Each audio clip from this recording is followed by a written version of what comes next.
My name is Betirri. I'm a visual artist with a background in architecture. I was born in Puebla, Mexico. Growing up as a child, I remember I used to be very, very shy, very introverted. I was always just drawing, doodling, and I loved to play and watch football. Football for me was a passion of mine. I grew up playing and watching football. It was a dream for me to become a professional football player. The only thing was that I had asthma since I was little. So when I wasn't playing football, I was always just doodling. My mom tells me that since I was 2 years old, she would just leave me somewhere and I was just doodling. So I think that's something that it was in me since I was little, but it was just a passion of just having a pencil and a notebook. My family watched me always doodling. They will give me art books. So looking at these art books, I will see different artists, mainly Renaissance artists like Leonardo da Vinci, Michelangelo, and I was always inspired, and that really motivated me to keep drawing or painting like them.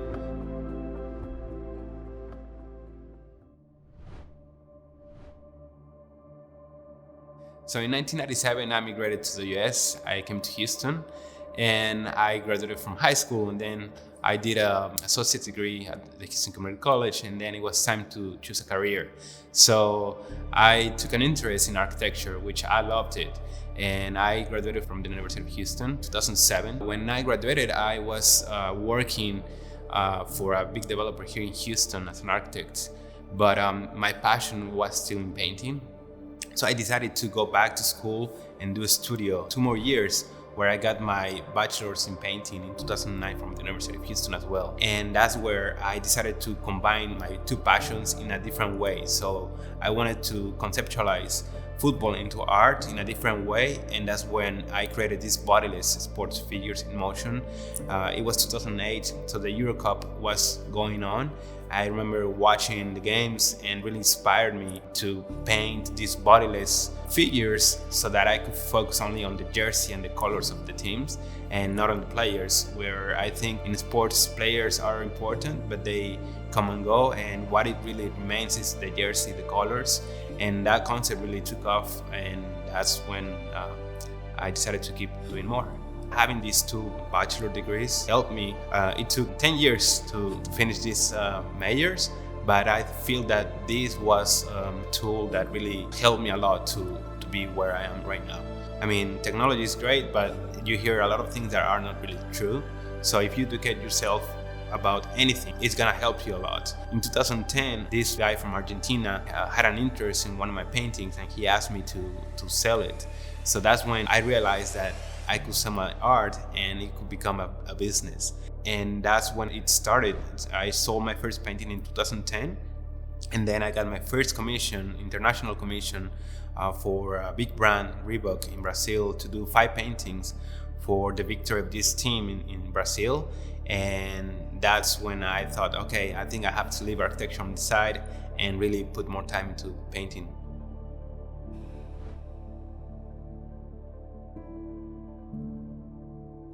So in 2012, I decided to pursue my art professionally, and I didn't know what it was going to be like.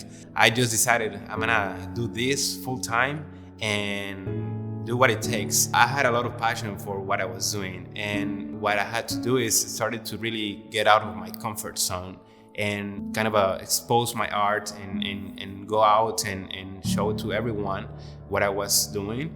And that really started working. What really helped me back then, it was internet. I was just uploading my work online and reaching out to people, and that's how people started actually discovering my art. I didn't know how it was gonna be. Like 1 month it will be good, the next one will be really bad, or 2 months bad.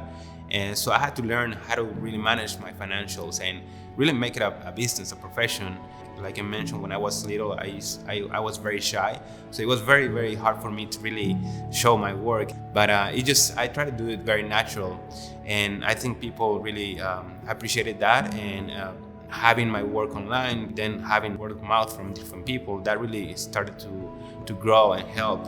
And basically what I had in mind, or what I was starting to discover, is that I was creating a brand.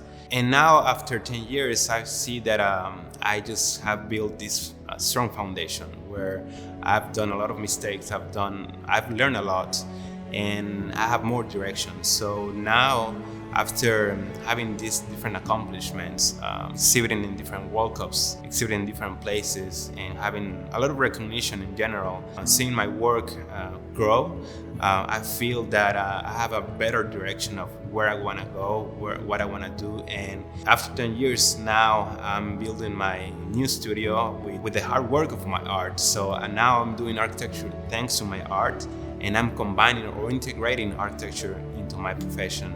My goal is to keep working as hard as I can, but at the same time, not losing the values of what really allow me to become an artist, being humble and work hard and be kind to the other person, be empathetic to the other person. I feel that I've worked a lot, but it is not only about what I've done myself, it's also about like everyone that has supported me.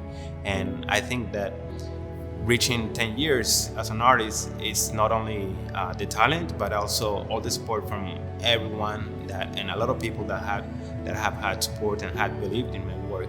I feel that in the next 10 years, I want to keep integrating more of my passions into this crossover of art, sports, architecture, just grow my brand and inspire more people and let them know that it is possible to achieve everything that you want in life.